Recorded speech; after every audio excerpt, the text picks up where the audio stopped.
Assalamualaikum warahmatullahi wabarakatuh. Teman-teman, kembali lagi di channel YouTube saya, Khairun Imam.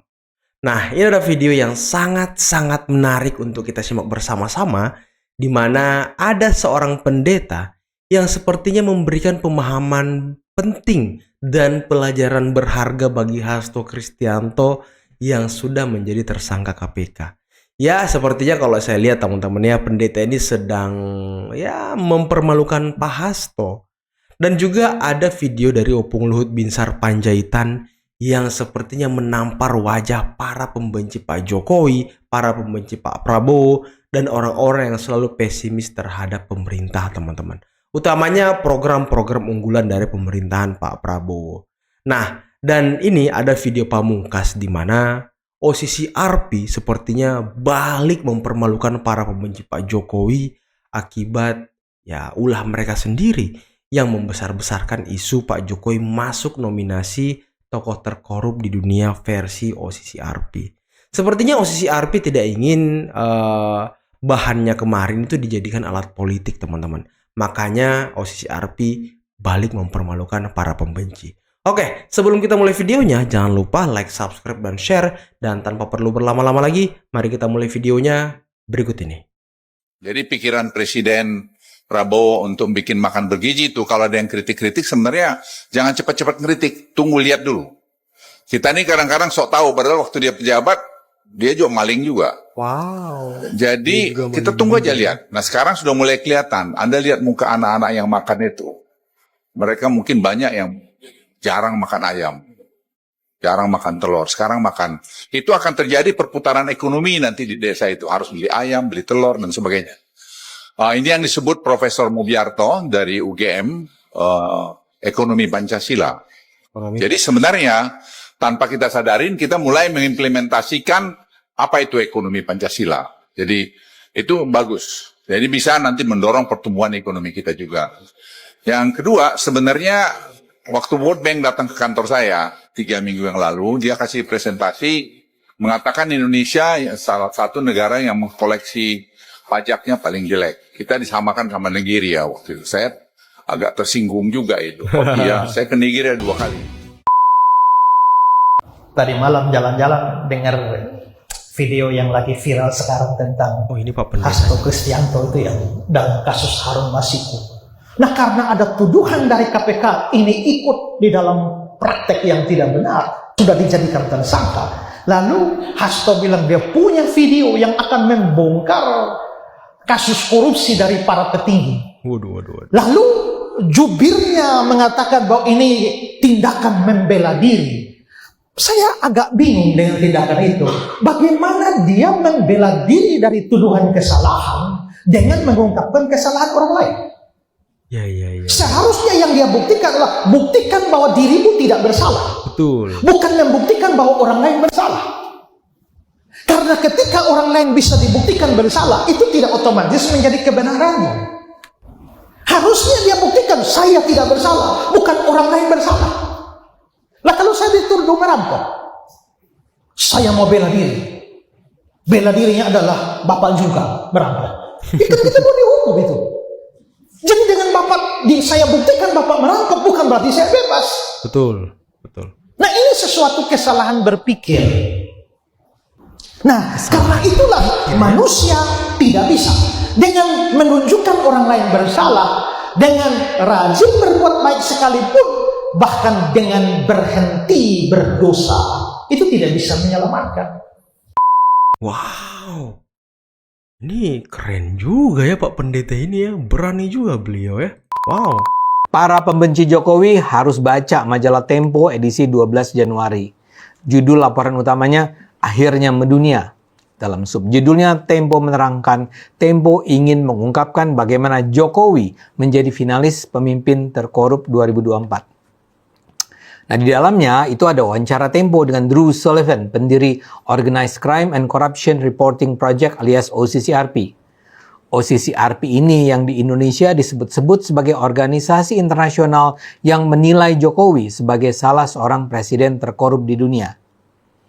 Yang menarik dalam wawancara itu, Drew kembali mengatakan bahwa OCC-ARPI tidak menemukan bahwa Jokowi melakukan korupsi. Saya OCCRP tidak menemukan bahwa Jokowi korupsi. Katakan kembali karena sebenarnya awal Januari lalu OCCRP sudah menyatakan mereka tidak menemukan bukti bahwa Jokowi melakukan korupsi finansial selama menjabat presiden. Tapi wawancara Tempo terbaru ini semakin jelas menunjukkan kebersihan Jokowi. Menurut Drew, mereka tidak menemukan Jokowi mencuri miliaran dolar. Mereka tidak menemukan Jokowi membunuh orang. Mereka tidak menemukan Jokowi membatasi demokrasi. Menurut OCCRP, Jokowi juga tidak mengoperasikan kelompok kejahatan terorganisasi yang berkaitan dengan narkoba dan perdagangan orang. Clear ya? Sebagai pendukung Jokowi, tentu saja saya Clear bahagia banget sekali sih. dengan pernyataan Drew itu. Kini, setiap orang yang bilang Jokowi itu garong uang rakyat atau pemimpin yang mengancam demokrasi, bisa kita minta untuk membaca laporan Tempo ini. OCCRP adalah sebuah lembaga laporan investigatif terbesar di dunia. Jadi kalau mereka sudah menyatakan bahwa mereka tidak menemukan bukti bahwa Jokowi melakukan korupsi keuangan, tidakkah para pembenci Jokowi ya seharusnya tidak mengulang-ulang fitnah bahwa OCCRP menobatkan Jokowi sebagai salah satu koruptor terbesar di dunia saat ini. Tapi kalau sebenarnya OCCRP menganggap Jokowi bersih dari tuduhan korupsi, mengapa mereka tetap menempatkan Jokowi sebagai salah satu finalis pemimpin korup di dunia? Nominasi. Drew juga menjelaskan masalah ini kepada wartawan Tempo. Dia menjelaskan bahwa Jokowi dimasukkan sebagai finalis pemimpin korup berdasarkan suara publik. Ada banyak yang memilih dia, kata Drew. Jadi nama Jokowi masuk dalam daftar finalis bukan karena penilaian OCCRP. OCCRP itu mengundang pembaca dari seluruh dunia untuk memasukkan nama-nama yang dianggap sebagai pemimpin terkorup. Ada 55.000 netizen mengirimkan nama nominasi. Ini menurut Drew adalah jumlah nominasi terbanyak dibandingkan tahun-tahun sebelumnya. Yang terbanyak dinominasikan tahun ini adalah Presiden Kenya dengan 40.000 suara. Baru kemudian Jokowi dengan 7.200 suara. Apakah 7.200 suara itu adalah suara para ahli dari OCCRP? Ya tentu saja bukan. Itu adalah suara netizen yang saya duga datang dari Indonesia. Jadi nama Jokowi muncul dalam daftar finalis pemimpin terkorup karena ada 7.200 orang Indonesia mengirimkan nama Jokowi. Untungnya OCCRP tidak begitu saja menggunakan daftar nominasi berdasarkan suara netizen itu. Tapi bagaimanapun, ya sebagai bentuk transparansi dan akuntabilitas mereka, OCCRP merasa harus memuat nama Jokowi sebagai salah satu finalis. Tapi celakanya para pembenci Jokowi di Indonesia dengan sengaja memelintirnya sehingga seolah-olah Jokowi adalah salah seorang pemimpin terkorup di dunia menurut OCCRP. Jadi sekarang jelas ya, OCCRP sendiri tidak pernah menilai Jokowi sebagai pemimpin korup. Nah, kalau tadi saya memuji Tempo karena memuat wawancara Drew dengan jujur, sekarang giliran saya harus mempertanyakan integritas jurnalistik Tempo. Waduh, apa ini? Wawancara dengan Drew Sullivan ini adalah salah satu bagian dari laporan utama Tempo berjudul Akhirnya Mendunia. Laporan panjang itu diisi oleh narasi yang sangat kental menuduh Jokowi sebagai pelaku korupsi tingkat dunia. Serangan terhadap Jokowi itu paling terasa di editorial mereka. Sejak awal tulisan, Tempo menyayangkan mengapa masyarakat Indonesia tidak memprotes OCCRP karena tak menempatkan Jokowi di urutan teratas tokoh kejahatan terorganisasi dan korupsi tahun 2024. Bayangkan, Tempo minta kita memprotes lembaga internasional itu hanya karena OCCRP tidak menganggap Jokowi pemimpin terkorup di dunia. Seperti saya katakan, OCCRP tidak pernah menyebut Jokowi korup, apalagi terkorup. Yang ada adalah daftar nama-nama pemimpin yang dinominasikan sebagai pemimpin korup dunia oleh pembaca atau netizen, tapi bukan oleh OCCRP. Jelas teman-teman ya yang memasukkan nama Jokowi sebagai tokoh terkorup yaitu netizen, dalam artian ya buzzer-buzzer pembenci Pak Jokowi. Ya, akhirnya OCCRP mengklarifikasi dan melakukan wawancara dan balik mempermalukan Tempo. Bukan Tempo yang sebenarnya dipermalukan, tapi para pembenci Pak Jokowi. Sebentar, jadi menurut Anda Mas Hasto itu dikriminalisasi? Dikriminalisasi sejak awal bahwa kasus Harun Masiku itu upaya untuk menyerang PDI Perjuangan, menyerang Sekjen PDI Perjuangan, menjadikan sandera politik. Bagaimana ancaman itu hadir kepada dia, kalau sampai memecat namanya Jokowi dan keluarga akan ditetapkan sebagai tersangka. Dan itu setahun belakangan ini Mas Hasto selalu diancam dengan kasus Harun Masiku. Ada dua masalahnya. Pertama, ketidakpatuhan pada sistem pemilu proporsional daftar terbuka dengan suara terbanyak. Yang kedua adalah pemaksaan caleg-caleg favorit elit lah, kalau bisa dibilang begitu. Kenapa saya bilang ini mengingkari sistem pemilu?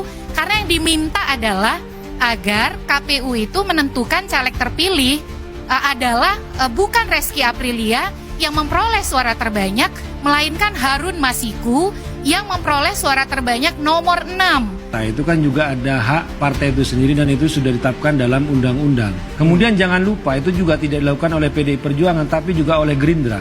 2019 Mulan Jamila itu juga mendapatkan PAW dan dia melompati 2 caleg di atasnya.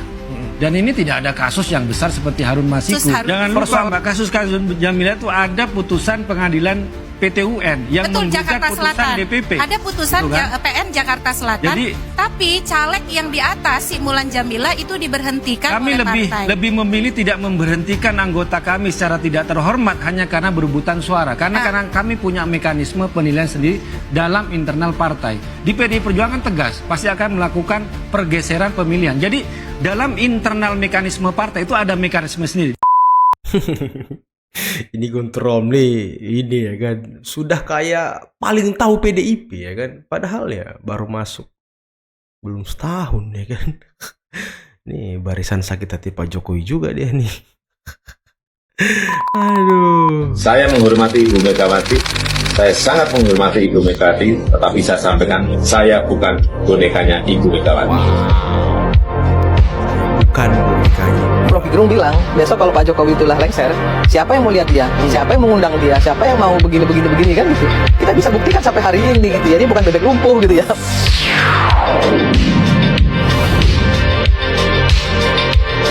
Ya banyak lah ya yang mengatakan Pak Jokowi akan meninggal. Banget. Nanti waktu yang akan menguji. Ya, saya rasa itu saja. Waduh, ya mungkin selain Rocky Gerung, Refli Harun, Amin Rais, dan kawan-kawannya ya mereka-mereka ini yang mengatakan dulu bahwa Pak Jokowi akan lemdak, akan dilupakan. Padahal Pak Jokowi tiap hari dikunjungi masyarakat ya kan. Saya sangat mendukung segala upaya untuk menggerakkan koperasi di Indonesia. Koperasi adalah alat, koperasi adalah sarana untuk membantu rakyat kita, membantu saudara-saudara kita yang masih lemah ekonominya. Ketika saya diberi tantangan, saya pikir ini bukan penugasan, ini tantangan juga. Bisa nggak? Bisa, asal semuanya dukung. Oke teman-teman, mungkin cukup sekian dulu video kali ini, dan menarik ya bagaimana tadi Opung Luhut ya menyemprot para pengkritik makan bergizi gratis. Karena ya bisa kita lihat buzzer-buzzer anak abah, buzzer-buzzer pembenci pemerintah itu rame-rame mengkritik makan bergizi gratis. Mereka mengatakan, lihat tuh anak SD nggak suka makanannya, nggak enak dan segala macam. Ya ini kan masih bisa diperbaiki gitu, masih bisa ditingkatkan kualitasnya. Kalau anak itu, misal anak SD, tidak suka dengan makanannya, entah itu mungkin dari segi rasa yang kurang, ataupun anaknya tidak suka makan telur atau tidak suka makan sayur. Nah, makan bergizi gratis inilah yang akan memperbaiki itu, biar anak-anak ini mau makan sayur, mau makan telur, proteinnya terjamin. Nah ini kan orang-orang mengatakan bahwa anak SD ini tidak suka makan bergizi gratis, gagal gini. Ya, satu anak SD mengeluh rasanya kurang enak, mereka langsung menyalahkan programnya teman-teman. Ini kan nggak nyambung kalau satu anak dibandingkan dengan 100.000 anak ataupun 10.000 anak. Jangan banyak-banyak kali 100.000 ya. 1.000 anak lah yang suka dengan makanannya dibanding dengan mungkin 10 orang yang tidak suka. Masa kita mau bilang programnya gagal? Ini kan ya doesn't make sense. Asik. Itu nggak sih bahasa Inggrisnya teman-teman? Nah, tadi juga bagaimana seorang pendeta itu sangat keren pemaparannya ya. Seperti memberikan pelajaran penting, memberikan siraman rohani kepada Hasto. Kalau jangan gitu, buktikan saja Anda ini tidak bersalah. Tidak usah membuka kesalahan-kesalahan orang lain. Tapi bagi saya teman-teman ya, saya pribadi, kalaupun memang Pak Hasto memegang bukti-bukti itu dan benar itu adalah bukti skandal korupsi di Indonesia, ya monggo silahkan dibuka biar semua clear, biar semua bersih. Nggak usah sok-sokan sok-sok dikirim ke luar negeri. Tetek bengeknya itu apa sih? Buktikan aja. Tampilkan ke media, ini loh buktinya, ini loh videonya. Atau kayak Dirty Vote, sekalian bikin video ya kan. Ini buktinya orang ini korupsi ini di sini di tanggal sekian jam sekian bertemu orang ini, kan begitu cara membuktikan kan. Nggak cuma omon-omon kan, nggak cuma menganalisis kan. Bukti itu harus jelas. Ini gambarnya, ini videonya, orang ini ketemu si A, si B, si C di tanggal sekian, tempatnya di sini, bukti rekaman CCTV-nya ada. Nah itu baru keren, itu baru bukti, baru kita bisa percaya. Kalau hanya omon-omon dikirim ke Rusia lah dan segala macam, ya gimana kita mau percaya teman-teman? Dan tadi bagaimana OSISI RP balik mempermalukan para pembenci. Ya para pembenci ini kan Bivitri, Rocky Gerung, Amin Rais, siapa lagi teman-teman, Said Gaduh. Ya mereka ini kan berlomba-lomba mengangkat isu ini, membumingkan isu OSISI RP ini agar Pak Jokowi dinilai tokoh terkorup. Dan ternyata OSISI RP sudah mengklarifikasinya melalui wawancara teman-teman. Dan mereka tidak memiliki bukti dan tidak mempunyai bukti bahwa Pak Jokowi melakukan korupsi besar dan juga merusak tatanan dan melemahkan demokrasi. Waduh, gimana nasib pembenci ya? Oke teman-teman, mungkin cukup sekian dulu video kali ini. Jangan lupa like, subscribe, dan share videonya. Akhir kata, billahi taufiq wal hidayah. Wassalamualaikum warahmatullahi wabarakatuh. Bye-bye.